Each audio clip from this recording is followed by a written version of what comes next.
Olá! O tema da nossa conversa será a globalização, a importância do Brasil preservar os ganhos da globalização. Danny Roderick, professor de Harvard, descreve em um livro seminal o trilema do mundo contemporâneo. Segundo ele, os países terão de optar entre a globalização, a democracia e o Estado-nação. Pode-se combinar dois deles, mas não os três.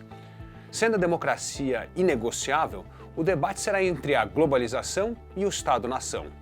O primeiro demanda mais liberdade para o fluxo de bens e serviços.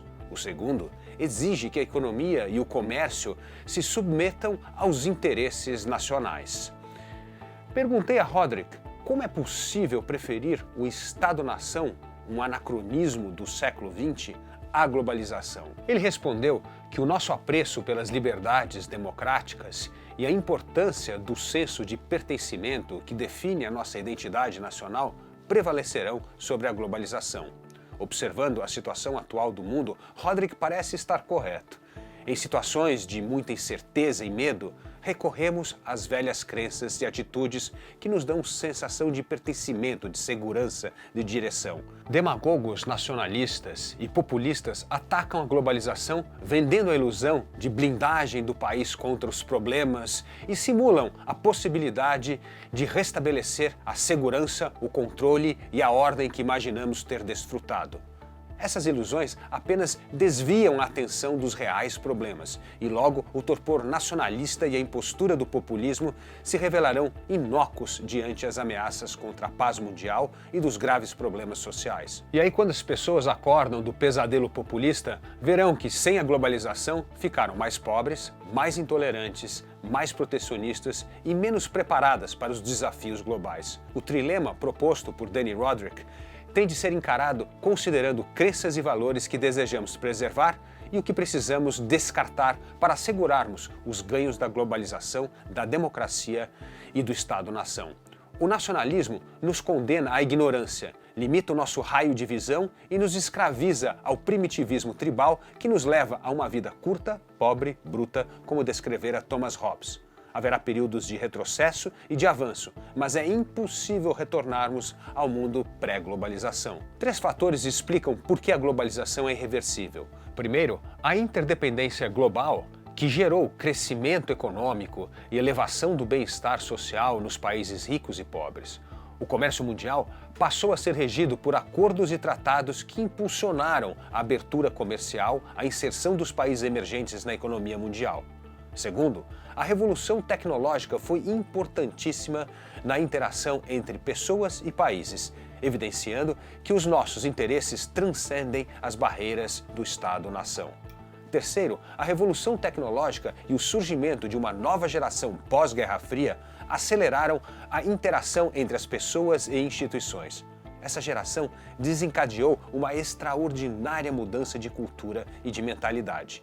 Impulsionou a conscientização sobre as questões globais, revelando a necessidade de cooperação entre governos e empresas e instituições para enfrentar os problemas mundiais. A globalização ajudou a criar um mundo mais tolerante, no qual o respeito às diferenças contribuiu para romper as fronteiras do pensamento, da informação, dos mercados e dos preconceitos que dificultam o diálogo e o entendimento. Mas então, por que ela se tornou impopular e sofreu grandes retrocessos? É que a globalização não trouxe ganhos iguais para todos. Há uma grande leva de descontentes, formado majoritariamente por três grupos: pessoas com baixa escolaridade, indivíduos na crise da meia-idade e aqueles que se sentem excluídos da sociedade. O primeiro sofre com a perda de empregos eliminados pela tecnologia ou que imigraram para países emergentes, onde a mão de obra é mais barata. O segundo perdeu as referências em um mundo globalizado que abalou suas crenças em instituições que pareciam inabaláveis. O terceiro é de extremistas, que veem na globalização o mal a ser exterminado. Os radicais e os demagogos tornaram-se uma ameaça à sociedade quando atraem uma grande massa de insatisfeitos, criando então solo fértil para soluções simples e ilusórias. O Brexit, a eleição de Donald Trump e os defensores dos governos autoritários na Venezuela e Rússia são exemplos disso. Para preservar a globalização, serão necessárias estratégias distintas. É preciso compreender os valores que cada grupo deseja manter e o que precisa mudar. O primeiro grupo busca preservar a dignidade do trabalho. O desemprego abala a autoestima e gera insegurança emocional e material. O desafio comportamental consiste em redefinir o papel do trabalho e preparar as pessoas para uma nova realidade do emprego. O segundo grupo quer manter o senso de pertencimento. A fusão da ideia de pertencimento com a globalização torna-se benéfica quando nos desafia a pensar localmente e agir globalmente. O terceiro grupo, dos radicais, tem de ser enfrentado com as armas da democracia. É preciso aplicar as leis para preservar a ordem e a segurança, mas também a criatividade é vital para construirmos uma narrativa mais sedutora. A divisão política no mundo não é mais determinada pelos conceitos de direita e esquerda, mas entre os defensores e adversários da globalização, entre abrir-se ou fechar-se para o mundo. O populismo e a antiglobalização estão impregnados na direita. Donald Trump nos Estados Unidos, Frente Nacional na França, Liga do Norte na Itália e do lado da esquerda também, Bernie Sanders nos Estados Unidos, o Syriza na Grécia e o Podemos na Espanha. No Brasil, 3 fatores aumentam o repúdio ao antiglobalismo. Primeiro, o país percebeu que precisa integrar-se ao mundo global para voltar a crescer de forma sustentável e atrair investimento externo.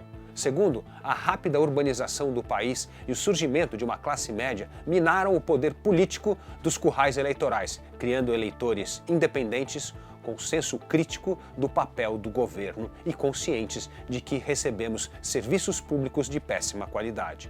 Por fim, a disfunção do governo fez a sociedade pressionar os governantes por reformas do Estado para torná-lo mais eficaz, mais transparente e mais responsável.